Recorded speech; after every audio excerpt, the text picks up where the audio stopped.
A lot of people have been comparing Immortals Fenyx Rising to Breath of the Wild. There's a lot the two games have in common, but I think you'll be surprised with how Fenyx Rising improves upon the Breath of the Wild formula and is overall a more user-friendly experience. More on that later in the video. You start the game shipwrecked, adding Fenyx to the long list of video game protagonists you don't want to travel with. I like to think that Link and Adol Kristen are just down the shore off camera, and even worse than that, Typhon the Lord of Tartaros has turned everyone into stone.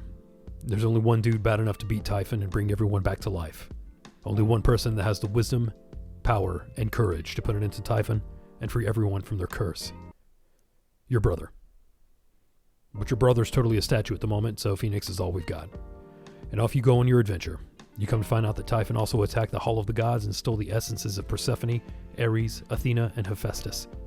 It's up to you to restore the gods and put an end to Typhon. And this is all framed as a story that Prometheus is telling Zeus. So as you're accomplishing tasks, Prometheus is giving real-time narration of what Fenyx is doing. It's usually followed by one of Zeus's pithy comments or an inside joke for anyone who knows their Greek mythology. I didn't mean to put so much pressure on Aphrodite. Sometimes we think we're showing love for someone, when really, we're fulfilling our own needs through them. So you're saying I actually need someone to protect me? Not exactly, but... It's so true. I've always had to stay strong for everyone. No one ever takes care of me. Prometheus, it's so hard. I'd hug you, but I'm chained to a rock.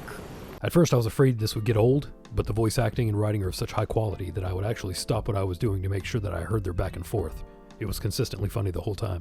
Something else that stopped me in my tracks were the visuals. I routinely paused to marvel at the skyboxes, especially in the Valley of Eternal Spring. I can't tell what I love more, the deep azure blue of the daytime sky, or the combination of the full moon set against the purples of the Milky Way at night. It's the first time I really got into using a game's photo mode. Now, if you've played a Ubisoft game before, you know exactly how this is going to play out. You start out with a map that's totally obscured, you slowly uncover it by finding the statue of the god or goddess that corresponds to that area, climbing it, and scouting the region. This will uncover that section of the map and highlight all the important landmarks. This will give you a quest marker that will lead you down the path to finding the essence of one of the gods so that they can be restored, and that's your macro gameplay loop. The interstitial gameplay consists of finding and solving the various vaults of Tartarus that are scattered across the map. The vaults that aren't part of the main story house Zeus's lightning that's used to upgrade your stamina. The map is dotted with bits of ambrosia that you use to upgrade your health. There are various ingredients you earn from combat and find in chests that are used to upgrade your weapons and armor. Also scattered throughout the land are coins of Charon that can be used to upgrade your abilities used for combat and traversal.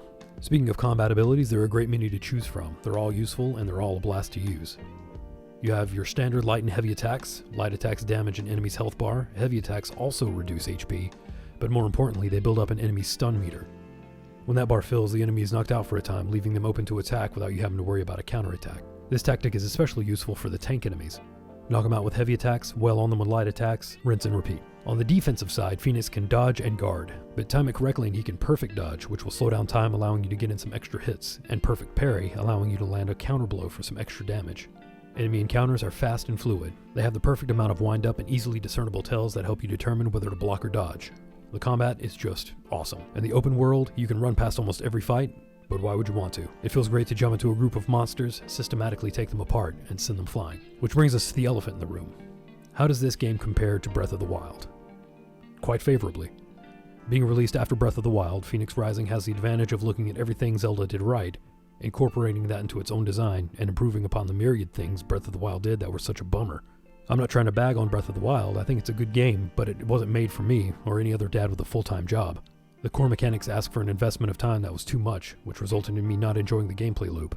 By the end I was sick of my weapons and shields breaking, I was sick of my Master Sword running out of energy, I was sick of climbing halfway up a cliff only for it to start raining, and I actively avoided combat because of the degrading equipment.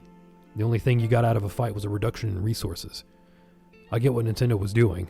The design made perfect sense thematically, but it didn't make for a fun gameplay experience. Fenyx Rising feels like a game made by people who love Breath of the Wild but want to have fun. It's a constantly uplifting experience, and most importantly, the game respects your time. There are multiple fast travel locations per area, your stamina potions are mapped to your D-pad so it can be refilled while you stay moving, and traversal is fast and fluid. Fighting is always a positive. You don't have to worry about weapons breaking, and enemies drop upgrade materials for your equipment. When you collect enough for an upgrade, the game will let you know and highlight what's upgradable in your inventory. And that's not all. The option menu is full of all kinds of settings you can customize. HDR options, graphics options, keyboard and mouse options, even on PS5, color blindness options, hypergranular HUD options, even a menu narration option.